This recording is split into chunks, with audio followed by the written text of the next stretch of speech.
ថ្ងៃនេះខ្ញុំធ្វើការចែកម្លែកតាក់ទងជាមួយនឹង English grammar ហើយដែលយើងយកអំពីគុណនាមដែលបញ្ចប់ដោយ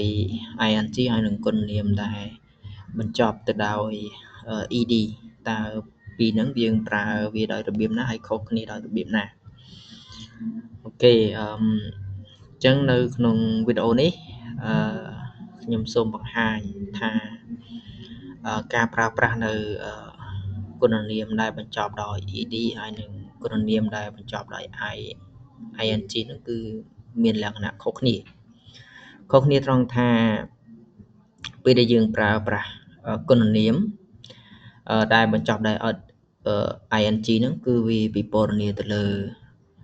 បាទវាពិពណ៌នាទៅលើលក្ខណៈរបស់មនុស្សវត្ថុឬក៏ស្ថានភាពអ្វីមួយហើយពេលដែលយើងប្រើប្រាស់គុណនាម ed គឺវាពិពណ៌នាអំពីរបៀបដែលមនុស្សម្នាក់មានអារម្មណ៍ឬក៏ត្រូវបានជះឥទ្ធិពលដោយអ្វីមួយអានឹងគេហៅថាការប្រើប្រាស់គុណនាមដែលបញ្ចប់ដោយ ing ហើយនឹងគុណនាមដែលបញ្ចប់ដោយ ed បាទនេះគឺជានិយមន័យភាពខុសគ្នាអញ្ចឹងខ្ញុំឲ្យឧទាហរណ៍ខ្លះៗតាក់ទងជាមួយនឹងគុណនាមដែលបញ្ចប់ដោយ ing ហើយនឹងវីដេអូនេះខ្ញុំធ្វើមិនបានយូរទេដោយសារយើងបែងចែកចេញជាពីរយើងចែកចេញជាពីរណាបាទអញ្ចឹងគុណនាមដែលបញ្ចប់ដោយ ing ដូចជាមាន accusing បាទហើយមាន boring មាន confusing ហើយមាន disgusting ហើយនឹង exciting គឺសុទ្ធតែគឺជាបាទគឺសុទ្ធតែជាគុណនាមដែលបញ្ចប់ដោយ ing ហើយឧទាហរណ៍នៅខាងហ្នឹងគឺយើងដាក់ឲ្យហើយគឺឧទាហរណ៍ដែលយើងប្រើប្រាស់ជាមួយនឹង ing accusing នេះគឺយើងថាដែលអស់សំណើច boring ដែលធុញថប់ confusing ដែលច្រឡំហើយ disgusting នេះគឺមានន័យថាដែលគួរឲ្យខ្ពើមរអើមហើយ exciting ដែលធ្វើឲ្យរំជួលចិត្ត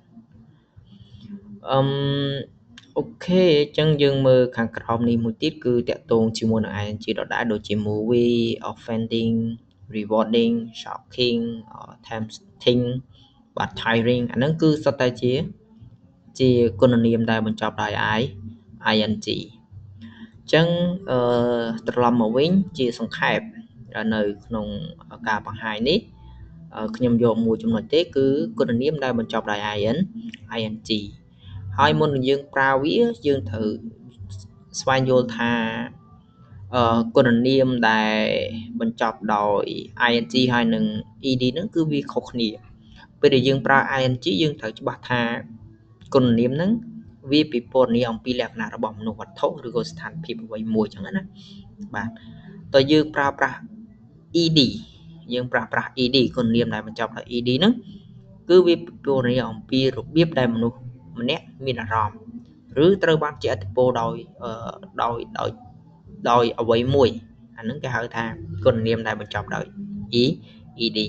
បាទ